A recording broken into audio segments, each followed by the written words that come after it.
Chapter 3. Escape. Part 2. Mrs. Zuckerman was the first to see him. She saw him from the kitchen window, and she immediately shouted for the men. "Homer!" she cried. "Pigs out! Lurvy! Pigs out! Homer! Lurvy! Pigs out! He's down there under that apple tree!" "Now the trouble starts," thought Wilbur. "Now I'll catch it." The goose heard the racket, and she, too, started hollering. "Run, run, run, downhill, make for the woods! The woods!" she shouted to Wilbur. "They'll never, never, never catch you in the woods!" The cocker spaniel heard the commotion, and he ran out from the barn to join the chase. Mr. Zuckerman heard, and he came out of the machine shed where he was mending a tool. Lurvy, the hired man, heard the escape noise and came up from the asparagus patch where he was pulling weeds. Everybody walked toward Wilbur, and Wilbur didn't know what to do. The woods seemed a long way off, and anyway, he had never been down there in the woods and wasn't sure he would like it. "Get around behind him, Lurvy," said Mr. Zuckerman, "and drive him toward the barn. And take it easy, don't rush him. I'll go and get a bucket of slops." The news of Wilbur's escape spread rapidly among the animals on the place. Whenever any creature broke loose on Zuckerman's farm, the event was of great interest to the others. The goose shouted to the nearest cow that Wilbur was free, and soon all the cows knew. Then one of the cows told one of the sheep, and soon all the sheep knew. The lambs learned about it from their mothers. The horses in their stalls in the barn pricked up their ears when they heard the goose hollering, and soon the horses had caught on to what was happening. "Wilbur's out!" they said. Every animal stirred and lifted its head and became excited to know that one of his friends had got free and was no longer penned up or tied fast. Wilbur didn't know what to do or which way to run. It seemed as though everybody was after him. "If this is what it's like to be free," he thought, "I believe I'd rather be penned up in my own yard." The cocker spaniel was sneaking up on him from one side. Lurvy, the hired man, was sneaking up on him from the other side. Mrs. Zuckerman stood ready to head him off if he started for the garden, and now Mr. Zuckerman was coming down toward him carrying a pail. "This is really awful," thought Wilbur. "Why doesn't Fern come?" He began to cry. The goose took command and began to give orders. "Don't just stand there, Wilbur! Dodge about! Dodge about!" cried the goose. "Skip around! Run toward me! Slip in and out! In and out! In and out! Make for the woods! Twist and turn!"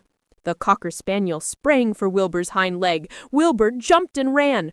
Lurvy reached out and grabbed. Mrs. Zuckerman screamed at Lurvy. The goose cheered for Wilbur.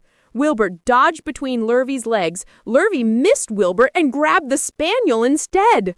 "Nicely done, cried the goose. "Try it again, try it again." "Run downhill," suggested the cows. "Run toward me," yelled the gander. "Run uphill," cried the sheep. "Turn and twist," honked the goose. "Jump and dance," said the rooster.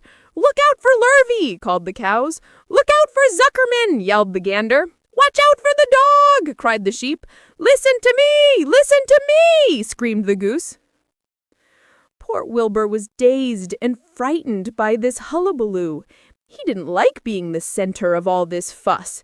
He tried to follow the instructions his friends were giving him, but he couldn't run downhill and uphill at the same time, and he couldn't turn and twist when he was jumping and dancing, and he was crying so hard he could barely see anything that was happening. After all, Wilbur was a very young pig, not much more than a baby, really. He wished Fern were there to take him in her arms and comfort him. When he looked up and saw Mr. Zuckerman standing quite close to him, holding a pail of wan slops, he felt relieved.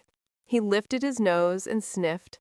The smell was delicious. Warm milk, potato skins, wheat middlings, Kellogg's comb flakes, and a popover left from the Zuckernans' breakfast. "Come, pig," said Mr. Zuckerman, tapping the pail. "Come, pig." Wilbur took a step toward the pail. "No, no, no," said the goose.